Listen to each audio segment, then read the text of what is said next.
नमस्कार, जनता के लिए जनता की आवाज जनता समाचार में आपका स्वागत है।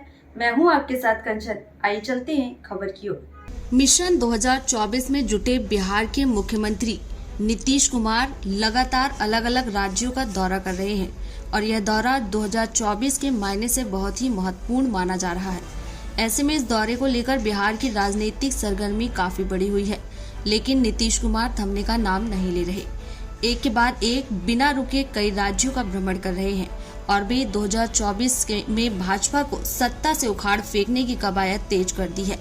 ऐसे में उनका आज मुंबई दौरा रहा, जहां उन्होंने एनसीपी के प्रमुख शरद पवार के साथ साथ उद्धव ठाकरे से मुलाकात की।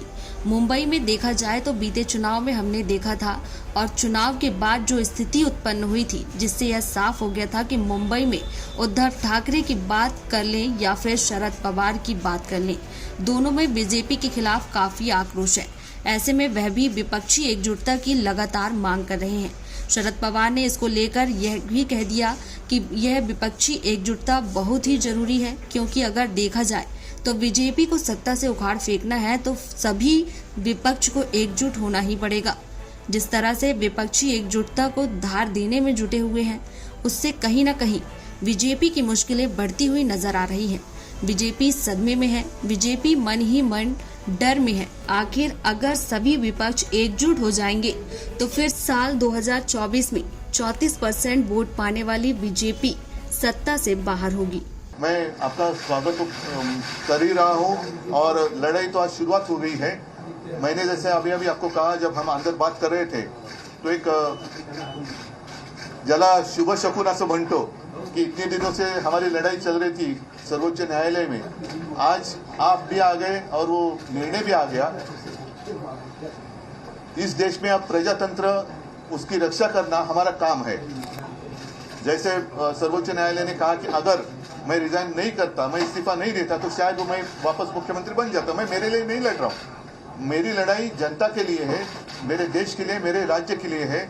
और भले हम इसके पहले राजनीति में विवाद तो होते रहते हैं, लेकिन एक मत तो हमारा हो गया है कि इस देश को हमें बचाना है, संविधान को बचाया है। और इसलिए आप यहाँ आए हैं, हम मिलकर आप तो पूरे देश में घूम रहे हैं, सबके घर जा रहे हैं, हम सब मिलकर ये जो अपने देश को फिर से एक बार गुलाम बनाना चाहते हैं, उनको घर भेजेंगे। और मुझे पक्का भरोसा है पूरी जनता हमारा इंतजार कर रही है।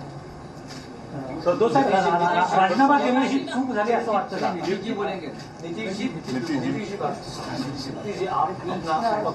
तो आपने तो बात बता ही दिया है। सब लोग तो आए ही हुए हैं इनसे मिलने के लिए।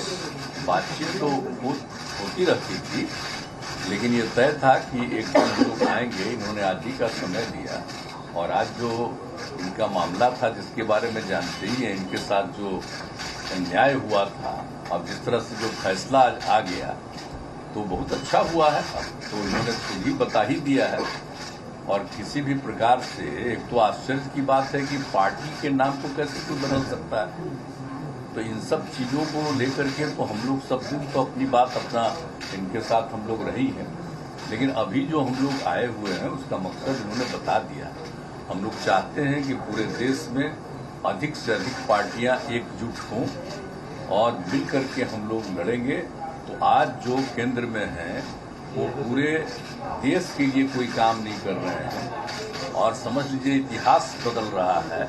इसलिए इन सब चीज़ों को देखते हुए अपने देश के हित में, और आज़ादी की लड़ाई हुई और किस तरह से देश आज़ाद हुआ और कितना ज़्यादा काम होता रहा है पहले से, काम तो करते नहीं। अब आप सब लोग मीडिया के साथ ही हम आपका नमन करते हैं, आपके हम खिलाफ नहीं कुछ बोल सकते। करने की आवश्यकता है। वैसे पूरा देश का नक्शा देखने के बाद ये स्थिति दिखती है कि मिलकर काम करे तो इस देश को जो एक वायबल अल्टरनेटिव चाहिए। ये थी आज की खबर।